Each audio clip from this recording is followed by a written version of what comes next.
तो दोस्तों आपने चॉपस्टिक्स तो ज़रूर देखा होगा, किसी मूवी में, किसी कार्टून वगैरह में आपने चॉपस्टिक्स हर बार देखा होगा। बट आप जानते हो कि चॉपस्टिक्स के बारे में बहुत सारे मिथ्स हैं। आज हम इसी के बारे में जानेंगे और जानेंगे कि कैसे ये चॉपस्टिक इतनी फेमस हुई है।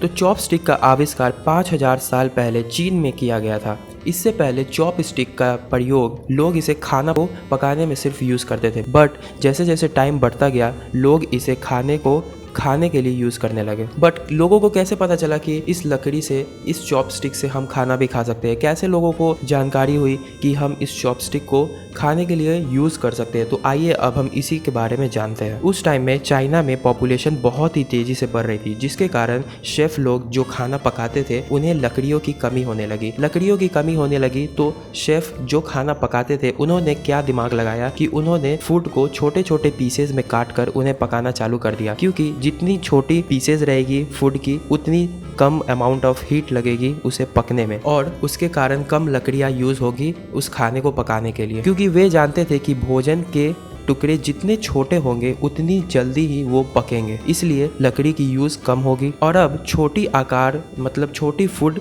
का मतलब कि खाने को नाइफ और फॉर्क से काटने का कोई मतलब नहीं रहा था उस टाइम चाइना में। तो इसीलिए अब उन्होंने क्या किया कि चॉपस्टिक जो कि लकड़ियाँ की होती थी, वे लोग चॉपस्टिक को अब यूज़ करने लगे, वो छोटे छोटे फूड को उठाकर खाने के लिए। यही वो रीज़न था, मेन रीज़न था चॉपस्टिक को खाने के लिए प्रयोग करने का। और 500 AD तक आते आते चॉपस्टिक ऐसे कई कंट्री में फैल गया, जैसे जापान, वियतनाम और कोरिया जैसे कई कंट्री में। और अब एक चॉपस्टिक का एक दो मिथ्स के बारे में जान लेते हैं, क्योंकि कोरिया और बहुत सारे कंट्री में चॉपस्टिक के रिलेटेड बहुत सारे मिथ्स हैं।